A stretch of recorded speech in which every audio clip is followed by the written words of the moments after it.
तो अगर आप पेड़ काट देंगे तो आपका जीवन नहीं बचेगा, चाहे वो बिजनेसमैन हो, पॉलिटिक्स हो, श्रमिक हो, कोई भी गवर्नमेंट सर्विस हो। हमने अभी ग्रुप बना के ये पूरा प्लान कर दिया था कि हमें चिपको मूवमेंट भी करने का हो सकता है, पॉसिबिलिटी है। मैं उस हाईवे पर मौजूद हूँ जहाँ से रोजाना हजारों लोग ऋषिकेश और ऋषिकेश से देहरादून के लिए गुजरते हैं। 7 मोड़ यहाँ से थोड़ी दूरी पर है और एक खबर आपने सुन ली होगी कि यहाँ पर हाईवे चौड़ीकरण का काम किया जा रहा है, विकास हो रहा है। लेकिन किस तरह का विकास हो रहा है कि हजारों पेड़ काटे जा रहे हैं। कुछ दिनों पहले पर्यावरण दिवस धूमधाम से मनाया गया और कुछ दिनों बाद ही उत्तराखंड का जो लोक पर्व है हरेला वो भी आने वाला है। लेकिन उससे पहले किस तरह से यहाँ पे पेड़ कटे हुए हैं और ये लोग जो हाथों में तख्तियां पोस्टर लेकर बैठे हुए हैं इस बात की गवाही दे रहे हैं कि ये लोग इसके खिलाफ हैं। भाई साहब ने हाथ में एक तख्ती ली हुई है, लिखा हुआ है भाई जब जाम नहीं तो हाईवे क्यों। ये सवाल जायज़ है। क्या नाम है सर आपका? मनीष रावत, मैं बरकोट में ही रहता हूँ ऐसे पास में, और रोज़ मेरा इस रोड से आना जाना होता है। जैसे कि हज़ारों लोग, जितने लोग यहाँ से जाते हैं वो हर कोई जानता है कि इस रोड में आज तक जाम नहीं लगा है। कभी बात होती है कि कभी एलिफेंट क्रॉसिंग कर रही है तो थोड़ा सा जाम लग जाता है, लेकिन जब लोग यहाँ से देहरादून से या कहीं से भी आते हैं तो ऋषिकेश नटराज वो कुछ मिनटों में पहुंच जाते हैं या 1 घंटे में पहुंच जाते हैं। लेकिन वहीं से जब वो ऋषिकेश एंटर करते हैं तो हर किसी को पता होगा कि 2-2 किलोमीटर की दूरी में 4-4, 5-5 घंटे का जाम लगता है। तो मेरा सरकार से ये कहना है, जहाँ पे जाम ही नहीं लगता तो आप ये रोड चौड़ी करके इतने विनाश क्यों कर रहे हैं? ये विकास नहीं, विनाश है, क्योंकि आप हज़ारों पेड़ काट रहे हैं। लेकिन ऋषिकेश में अगर आप जाएं, आपको जाम की दिक्कत है ऋषिकेश में है, वहाँ पे कुछ इंफ्रास्ट्रक्चर आप ऐसा बनाइए कि जाम ना लगे, कुछ पार्किंग बनाइए, वहाँ पे आप ध्यान दीजिए। यहाँ से आप मुझे बताइए आम जनता का किसी का क्या फ़ायदा है? ठीक है। और ट्रैफिक में चलने से मैं आपको बता दूं, जब लोग चलेंगे तो जैसे भी गर्मियों में एसी की ज़रूरत होती है, जब ये पेड़ काट दिए जाएंगे तो आप यकीन मानिए महाराज कि आपको ऑक्सीजन सिलेंडर भी गाड़ियां लगा के देंगी। तो आपको एक ऑक्सीजन सिलेंडर लगा के तब अपनी गाड़ियों में जाना होगा। तो आप ऐसी रोडों को क्या करेंगे कि जिसमें कि आप ऑक्सीजन सिलेंडर लेके चलेंगे? तो अगर आप पेड़ काट देंगे तो आपका जीवन नहीं बचेगा, चाहे वो बिजनेसमैन हो, पॉलिटिक्स हो, श्रमिक हो, कोई भी गवर्नमेंट सर्विस हो। ऑक्सीजन की ज़रूरत हर किसी को है, और आप ऑक्सीजन बना नहीं सकते हैं तो आप पेड़ कैसे काट सकते हैं? हमारा कहना यही है, यहाँ जाम नहीं है तो आप पेड़ मत काटें, रोड को ऐसे ही रहने दें। जहाँ जाम की समस्या है वहाँ आप बनाइए। धन्यवाद। जय हो। सर ये जो हजारों पेड़ काटे जा रहे हैं इसका जिम्मेवार किसे मानते हैं आप? देखो, जिम्मेवार तो हम सरकार को ही मानेंगे, क्योंकि सरकार के आदेश से ही सब कुछ होता है। अगर सरकार चाहे तो इसको रोक सकती है। तो अभी हमारी बीजेपी की सरकार है तो हम उन्हीं के बोलेंगे। हम एक ऐसा नहीं बोल रहे हैं कि बीजेपी की सरकार खिलाफ है या कोई भी खिलाफ है, लेकिन जो वो बोलती है सबका साथ सबका विकास, तो ऐसा तो हमें नहीं दिखता। अब तो ऐसा लग रहा है कि एक साथ सबका विनाश हो रहा है। यहाँ पे इतने हजारों पेड़ काटे जा रहे हैं तो हम सरकार को दोषी ठहराएंगे। वो चाहे तो अभी इसको रोक सकती है। यहाँ पे आप देख सकते हैं पुलिस आई हुई है, फॉरेस्ट वाले आए, लेकिन ये बोलते हैं हमारे पास ऊपर से ऑर्डर है। ऊपर वालों से बात करो। ऊपर हम किससे ऊपर वाले से बात करें? तो हम यहीं बैठे हैं, जब तक ये पेड़ कटेंगे हम यहीं बैठेंगे, धरने को नहीं छोड़ेंगे। पहले इनको आरी हम पे चलानी होगी और उसके बाद ये पेड़ों में चलाएंगे हम, सीधा हमारा कहना है। जब से आप लोग यहाँ पे बैठे हैं तब से कोई पेड़ कटा है यहाँ पे?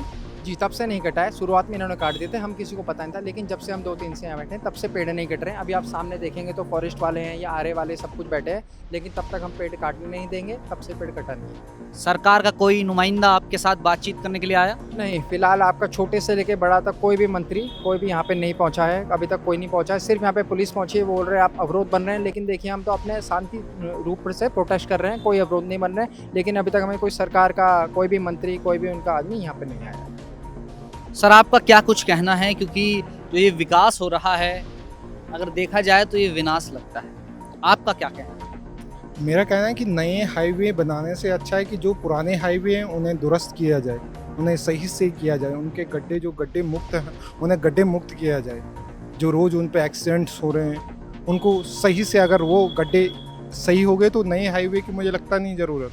और इस रोड पे तो कभी भी जाम नहीं लगा, हम बचपन से चलते आ रहे हैं, तो इस पे कभी भी किसी भी टाइम आप आ जाइए, यहाँ पे कभी भी जाम नहीं लगता। तो यहाँ पे तो ज़रूरत ही नहीं है। जहाँ ज़रूरत है रोडों को नई सड़कें बनाने की ज़रूरत नहीं, जो पुरानी सड़कें हैं उन्हें अच्छी करने की ज़रूरत है। मेरा सरकार से ये अनुरोध है कि नई सड़कें ना बनाएं, खासकर वहाँ पे जहाँ पे ज़रूरत नहीं है। यहाँ के लोकल लोग भी कह रहे हैं कि यहाँ पे सड़क की ज़रूरत नहीं है, फिर भी आप यहाँ पे बना रहे हैं। कृपया सरकार वहाँ बनाएं जहाँ लोकल लोग कह रहे हैं कि यहाँ हमारी सरकार हमारे गाँव पहुँचाने के लिए सड़कें बनाएं, वहाँ बनाएं, ना कि यहाँ पे किसी को ज़रूरत नहीं है सड़क की। सड़कें की जहाँ ज़रूरत है वहाँ लोग सरकारें बना नहीं रही, जहाँ पे ज़रूरत नहीं है वहाँ बना रही है।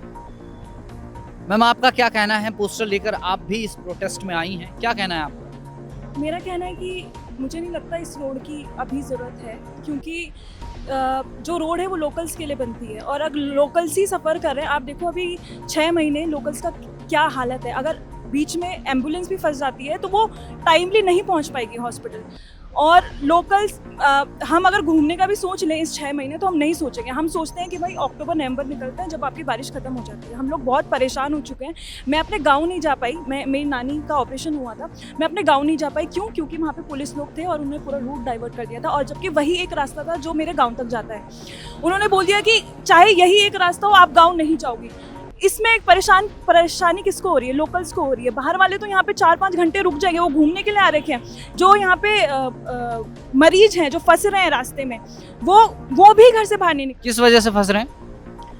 लोकल्स फंस रहे हैं। उनको अगर गांव भी जाना है, कोई अर्जेंट है, कोई पूजा है, कोई हॉस्पिटल जाना चाहता है, जैसे मैंने बताया मेरा एग्जांपल, मेरी नानी का था, ऑपरेशन हुआ था आँख का, उनको अपने गाँव नहीं जाने दिया। जबकि क्यों फंस क्यों रहे हैं ये?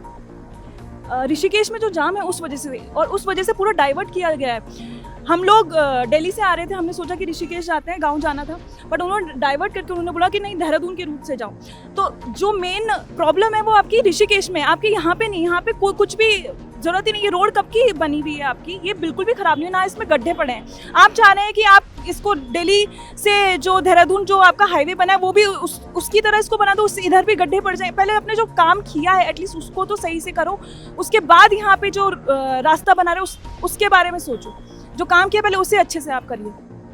लेकिन इनका भी सही कहना है कि जहाँ पर अभी हमारी मौजूदगी है यहाँ पर हाईवे की वैसे ज़रूरत नज़र नहीं आती, क्योंकि 2 लेन है, जाम के यहाँ पे लगता नहीं है। लेकिन जो जाम ऋषिकेश में लगता है वहाँ सरकार को अतिक्रमण हटाना चाहिए, जिसकी वजह से वहाँ जाम लगता है। वहाँ सरकार को एक्शन लेना चाहिए। लेकिन यहाँ जो ये बेकसूर कह सकते हैं इन पेड़ों को, क्योंकि इनमें भी जान होती है।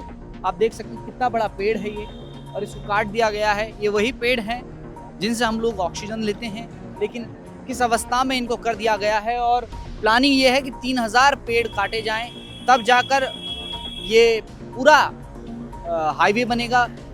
700 पेड़ों को यहाँ से दूसरी जगह ट्रांसप्लांट कराने की भी योजना है। लेकिन उससे पहले जिस तरह से यहाँ पे लोग धरना दे रहे हैं, हालांकि इनकी संख्या कम है, इनकी आवाज़ को और बुलंद होना चाहिए।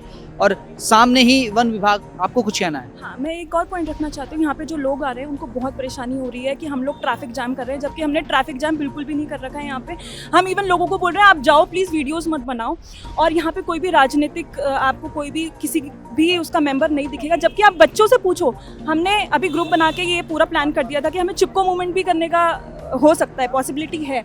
वो बच्ची जो छोटी सी है जिसको पॉलिटिक्स का कुछ पता ही नहीं, वो बोली कि मैंने उनको बोला कि आप पीछे रहना, बच्चे हो। वो मुझे आके बोलती है कि मैं क्यों पीछे रहूंगी, मैं भी आगे रहूंगी, मैं भी ऑक्सीजन लेती हूँ। मतलब वो इतनी छोटी सी बच्ची, उसको क्या पता पॉलिटिक्स क्या होती है। लोग बोल रहे हैं यहाँ पे आके हम लोग पॉलिटिक्स खेल रहे हैं। पॉलिटिक्स आज सबको जरूरत है यार, चाहे आप कोई सी भी पॉलिटिकल पार्टी से आप एसोसिएटेड हो या किसी को भी आप फॉलो कर रहे हो, सबको ज़रूरत है। ये पेड़ किसी का नुकसान नहीं कर रहे हैं। यहाँ पे जंगली जानवर रह रहे हैं। हाथी आप देखोगे यहाँ पे इतने केसेस हाथी हैं, पर वो भी परेशान नहीं करते हैं क्योंकि उनके अभी जंगल यहाँ पे बचे हुए थे। अब जंगल कट जाएंगे तो वो रोड में आएंगे, वो कहाँ जाएंगे? देखिए, एक बात इन्होंने की कि वीडियोस ना बनाएं, लेकिन वीडियो नहीं बनाएंगे तो लोगों तक ये बात कैसे पहुंचेगी। और दूसरी बात कि यहाँ पे जो हाथी आता है, यहाँ पे हाथी का क्षेत्र माना जाता है ये, लेकिन अभी जंगलों में वो है। लेकिन अगर जंगल कटेंगे तो वो फिर सड़कों में आएंगे, लोगों को परेशान करेंगे, और यात्री जो सड़कों से गुजरते हैं उन्हें परेशानी होगी। अब देखना ये है कि जिस तरह से लोग यहाँ पे आंदोलन कर रहे हैं, क्या इसका नतीजा सुखद होगा या फिर वन विभाग, पुलिस प्रशासन अपना काम करेगा। देहरादून से कैमरा पर्सन अभिलाष के साथ विजय नेगी, फिल्म मेल।